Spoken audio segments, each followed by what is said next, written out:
Enough of my exposition. It's time to make some noise. Welcome to In Frame Out's Year in Film, where we take stock of 12 months of spectacular cinema and unfortunate rubbish. Having whittled down the over 115 releases from 2025 I managed to watch into the upcoming end of the year lists, there was still an embarrassment of brilliant and bottom-of-the-barrel movies to mull over.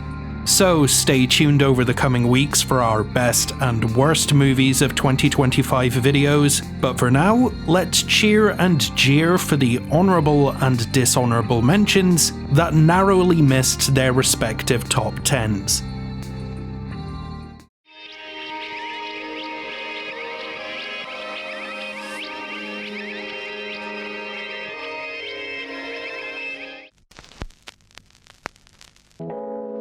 Honourable mentions.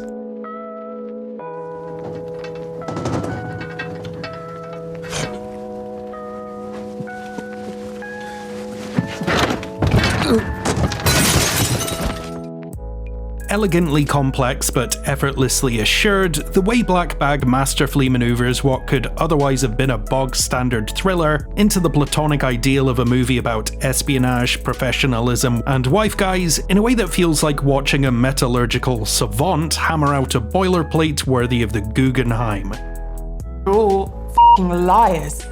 You know, professional ones with the perfect excuse every time. Where were you last week? Black Bag. What did you do on Friday? Black Bag. When you can lie about everything, when you can deny everything, how do you tell the truth about anything? As much an immaculately dressed ode to unconditional spousal affection as it is a decidedly unromantic look at the dead-behind-the-eyes job requirements of being a spy, Black Bag is an unshaken, unstirred, and cool as hell cloak and dagger thriller.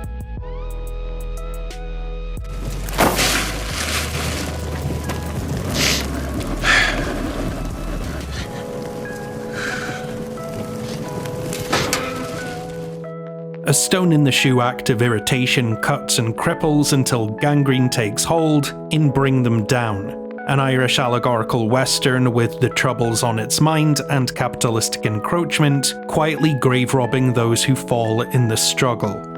It's a bleak, jagged affair where the only glory and vengeance is the slow dying gurgle of the innocent, and the whole quiet decline of this story syncs with the solemnity of a Gaelic rasping Cormac McCarthy.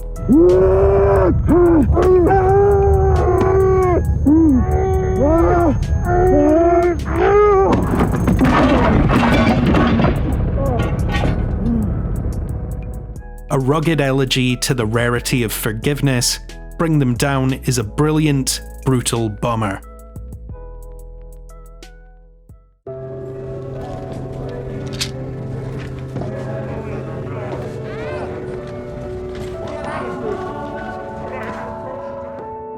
As a satirical response to the collective empathy death brought on by COVID-19, anti-vax losers, and mask-below-the-nose hypocrites, Eddington does a pretty good job of commenting on something that's already been discoursed to death. Where Ari Aster's neo-Western excels is in how it broaches the brain-rot radicalization of the terminally online into performative cul-de-sacs of alt-right Musk-believing ghouls and the insufferable white saviors of Instagram, all of whom crop, curate, and ring light their stolen opinions in the hope that someone will sleep with them or reward them for contributing less than nothing to the world. The goal is to be white abolitionists, and that means actually changing institutions, dismantling whiteness, and not allowing whiteness to reassert itself. But we're pretty much light years away from that. What the f*** are you talking about? You're white. Messy and overlong though it may be, Eddington surprised me. Often pleasantly, sometimes frustratingly, but always in a way that had me fully engaged. I'll leave you guys with this. We should still be in Afghanistan, and I don't know why we pulled out in the way that we did. It was a shame. As a version of single white female for guys caught up in the suburban purgatory of man caves, middling salaries, and keeping up with the Joneses' desperation, Friendship channels Tim Robinson's generational weirdness into a cringing succession of social faceplants. There's a new Marvel out that's supposed to be nuts. We should go see that. My ex-boyfriend Devin, he invited me out for a drink tonight. Please don't go out with this f***ing dumb clown tonight.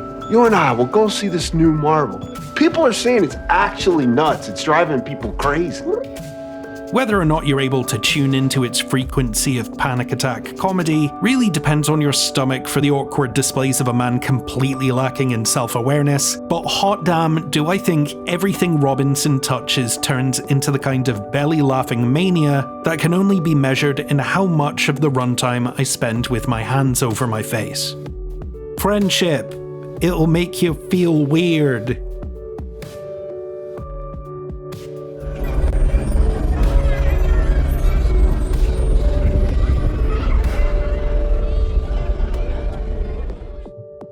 Starting with the sky actually falling in, If I Had Legs I'd Kick You taps into the visceral, spiraling despair of overburdened mothers and the antagonistic expectations that are dumped onto their laps. Portraying child rearing as a ceaseless series of holes parents have to circumvent or fix, if you have kids, this will most likely read as a savagely honest stroke of empathy for the exhausted and aching. If you don't have or want kids, this could just as easily feel like a root canal of pure horror. What is it you're so sure I can't help you with? I'm one of those people that's not supposed to be a mom.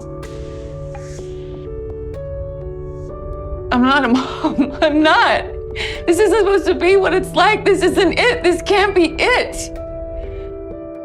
A 2-hour scream into a soaking pillow, If I Had Legs I'd Kick You is uncut gems for depressed parents, and the jewel in the crown of Rose Byrne's career.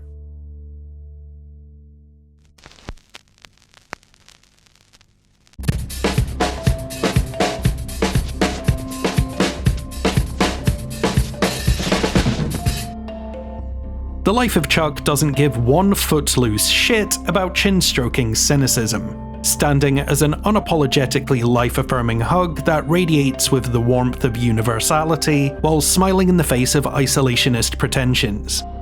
The fear of death, our need for an individual sense of purpose in a cosmos that objectively doesn't care, Mike Flanagan's backwards walk through a life well lived gently touches on each of these grandiose thoughts without overthinking them.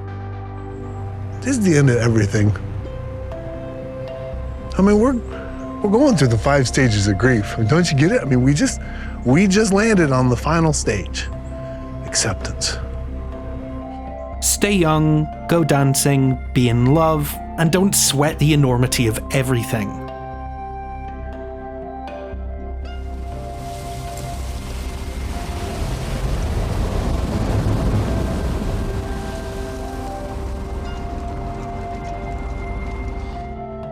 Upon witnessing the unflinching and graphic execution of a scared boy, there's this brief exchange between our two leads. I keep hoping that part gets easier. That's what I'm afraid of. From this moment forward, I was transfixed.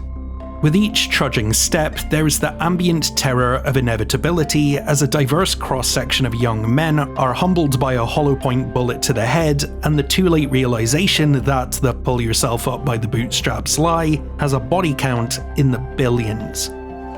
They want to see our f***ing brains on the concrete, man. They just as soon see yours. Oh, how you f***ing see it. Look harder. See that? That's a family, and they love each other.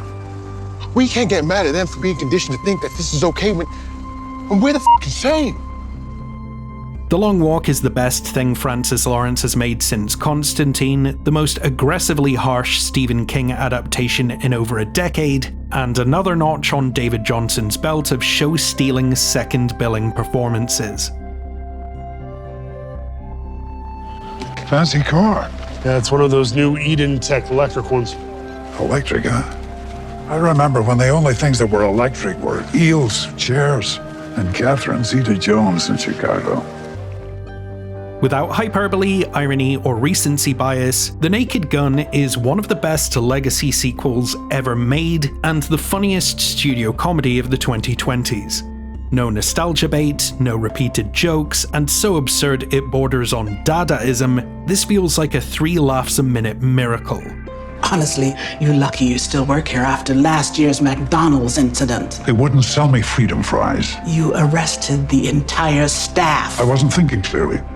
I was furious about the Janet Jackson Super Bowl. That was 20 years ago. Not to me. If you don't like the trailer, don't worry, it was by far the least funny material in the whole thing and does not represent the joyous silliness, surreal digressions, and commitment to nonsense this Naked Gun represents. I'd sworn off love after my wife died, but this woman was put together in all the right ways. Face, head, shoulders, knees and toes. Knees and toes. At a bottom that would make any toilet beg for the brown. I'm not going to sit here and ruin the jokes for you, just enjoy it. Oh, and make sure you stick around for the greatest end credits song ever made.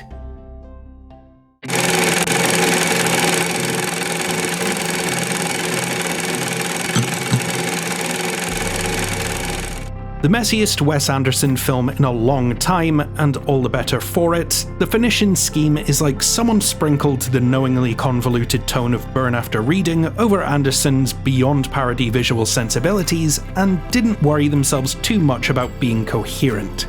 As a result, the contrast of its unruly narrative skylarkings and designed to within an inch of its life aesthetics makes for a winning pairing that owns its episodic inconsistencies and off-kilter diversions in a way less successful endeavours like The French Dispatch couldn't quite manage.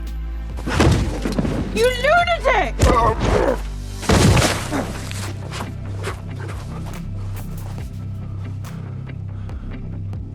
I feel deeply terrible about this. Gleefully daft, familiarly postmodern, and crowned with a calling card turn from Mia Threepleton, the finishing scheme is a refreshing reminder that imperfections can be far more endearing than uniformity. He won't touch me now and resists. When I touch him, As the flip side to Crimes of the Future's interrogation of public perception and authorial intent, The Shrouds is David Cronenberg's most autobiographically probing work. A feverishly passionate but coldly displaced response to the loss of his wife, Cronenberg explores the way art can be used to preserve, embrace, or hide from grief. There's a desperate vulnerability in the need here to transform dying into something meaningful, be that by reappropriating it as a creative endeavour, or framing one loss of life as part of some grander cosmic plan. How dark are you willing to go? I'm okay with dark. When they lowered my dead wife into the ground in her coffin, I had an intense, visceral urge to get into the box with her. Provocative, libidinal, anguished, and bracingly intimate even at its most arm's length, The Shrouds will alienate a lot of folks, but to a few people just like me, they'll find something truly profound.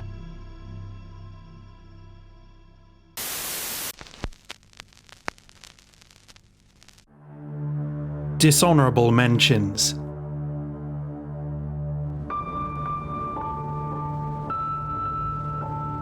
You should tell her. Not yet.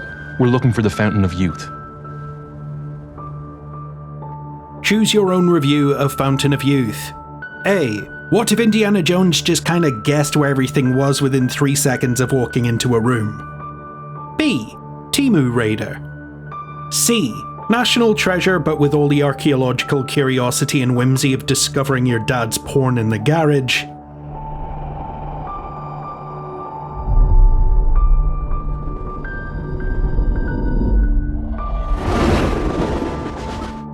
D. The Da Vinci Mummy from a director who seemingly lost his powers to Madonna's fake English accent. Or E. 3,000-year-old impenetrable mathematics riddles that have eluded millennia of physicists, archaeologists, and historians, as solved by an 11-year-old private school wiener. Fountain of Youth is just another thing for the pile of streaming slop. Madam President, with all due respect, how do we know we can trust you to keep us safe when you can't keep your own house in order? No more questions? Madam President. Thank you. No more questions. Madam President. As another example of "we were pretty sure Trump wouldn't get elected again" cinema, G20 is catnip for chuds. It's a rubbish rehash of Air Force One, amplified by the men's rights mewling and racist dog whistles from the nerdrotics and critical drinkers who try to manufacture and monetize a new Gamergate anytime a woman or non-white person exists. Truth is, their rage-baiting grift is overthinking it. G20 sucks because it really sucks. Shot like an osteoporosis-riddled Olympus Has Fallen and built atop an asinine plot that champions the global banking system as a fair and kind god, this is as bland, boring, and insubstantial as a big ol' bowl of water soup.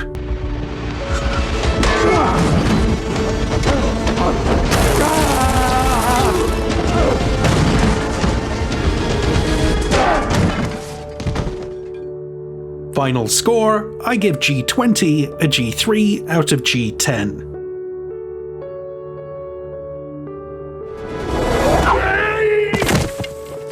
God. He rolled further than the ball. Gonna be a long-ass day, my dudes. Netflix is so committed to staying in the Adam Sandler business that they're willing to pick the festering bones of nostalgia clean just for the privilege of giving him hundreds of millions of dollars. You jackass! Happy Gilmore 2 is 10 minutes worth of new material, padded out with over 100 minutes of clips ripped straight from the original, over 50 redundant cameos that do nothing but show off how many celebrities Sandler has in his contact list, jokes from the first movie that are wholesale repeated and quoted ad nauseum. How's work going, boys? I gotta say, Pop, I'm really loving the road crew. I'm killing it over at the car wash. I'm going for Employee of the Month at the drugstore. And transparently nepotistic vanity roles for his family and alt-right friends. An Uncanny Valley copycat with more green screens than golf scenes, Happy Gilmore 2 eats pieces of shit for breakfast. We don't want you! This fan club's like a cult. A sizzle reel of brothel lighting and eclectic camera work does not a good film make, which is terrible news for him, given how those are the only two plays it has. What if the sacrifices we make for greatness weren't so figurative is a hackneyed literalist question that could still prove fertile ground for a feature about the horrors of ambition and exploitation. Yet, him barely amounts to Suspiria with CTE.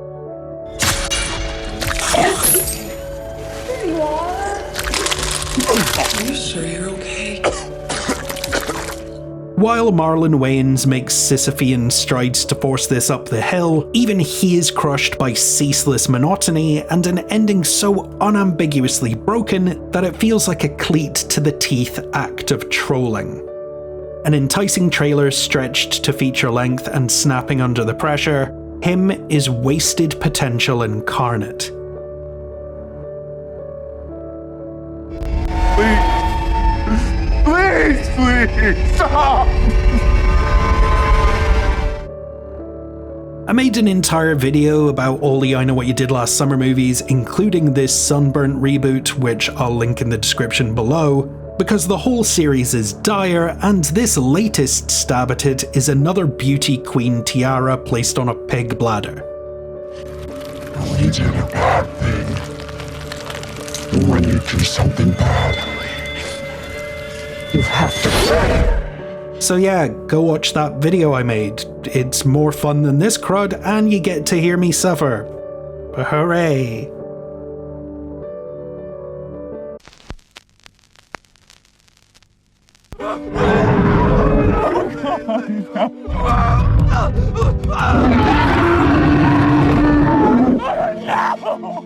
For a film about mutant dinosaurs, Jurassic World Rebirth should be more than the regurgitation of single-use plastics it actually is. For every lovely moment of Jonathan Bailey looking on in genuine amazement, there are a few dozen artless rehashes of the same scenarios this series trots out every few years. Oh look, we're on yet another never-before-mentioned island with dinosaurs. Add to that a woeful body count, a superfluous family subplot where the dumbest people to ever live repeatedly try to end themselves,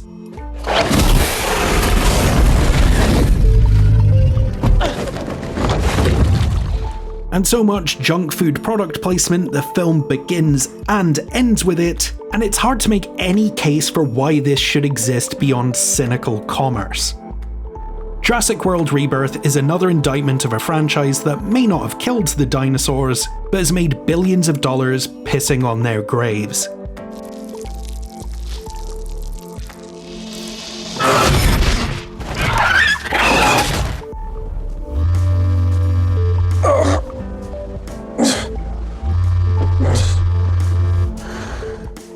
Love Hurts is the kind of vacant filler that feels tailor-made to be watched on an airplane by the world's least interesting stepdad.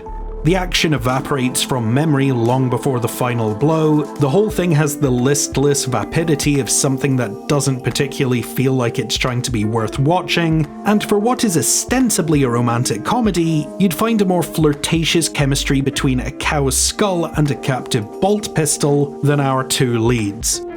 There's something I have to tell you. What? What do you need to tell me? I love you. Yes, love hurts, but it shouldn't feel this torturous.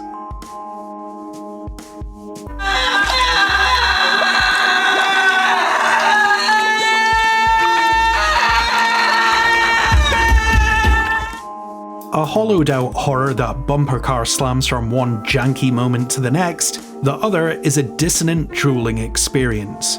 A finger paint facsimile of Malignant and Rosemary's Baby without one smudge of their originality, what we get instead isn't much more than a played out fear of parenthood slow boil, which crassly places Lily B. Moore into a slalom of offensive tropes, where the fact she happens to have Down syndrome is played up as a creepy and dangerous supernatural malady. All your colors.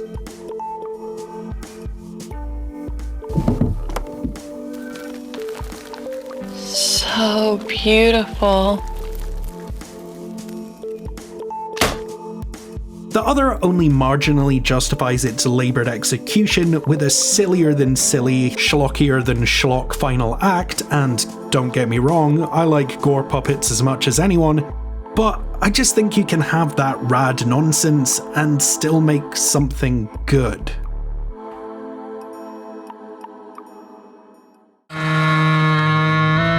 Sorry, what is that? What is that?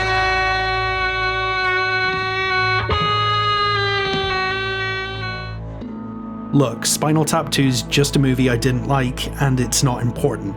What matters is that Rob Reiner was a great actor, philanthropist, and activist who, alongside his wife Michelle Singer Reiner, co-founded the I Am Your Child campaign for early childhood development and the American Foundation for Equal Rights, which played an indispensable role in fighting anti-gay laws and discriminatory practices targeting LGBTQIA+ communities. He also happened to have one of the most iconic 7-picture hot streaks in the history of Hollywood, without which my own journey of populist cinema appreciation would be incalculably worse off. Rest in peace, Rob and Michelle. Thank you for the joy, and if you get a second, say hi to Stumpy for us.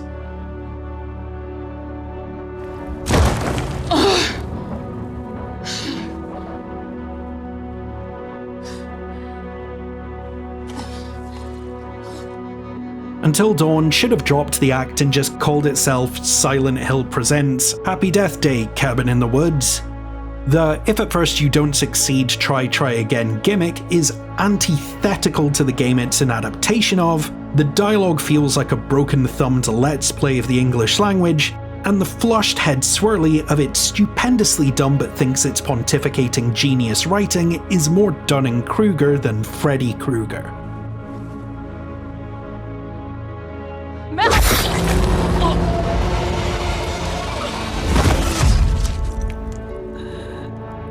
On the plus side, there is a genuinely excellent sequence in this film where everybody just explodes. Until Dawn is rubbish, but by the plastic dog turd standard of most Sony Pictures horror flicks, it's clear that everyone involved here seems to have tried. It just didn't pan out.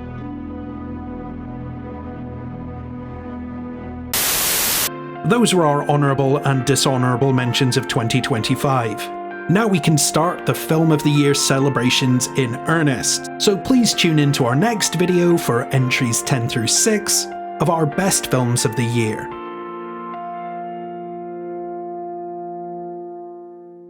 An end of the year huzzah for our Patreon producers Jennifer C, Claire MD, Becky O, Jennifer Fetish, Reed Stoven, CC Sings, George Napper, Arden Hughes, John Hughes, Samantha Hughes, Case Hengeveld, Flip the Chip, Tara O'Connell and Nicholas Lairevere, and a support your local cinema for all these amazing folks who support us over on Patreon. Let us know your favourite and least favourite films of the year down in the comments, along with whether or not you agree or disagree with this list. The best way to help us out is to subscribe, like, and share these videos, and if you're in a position to do so, please consider supporting us over on Patreon.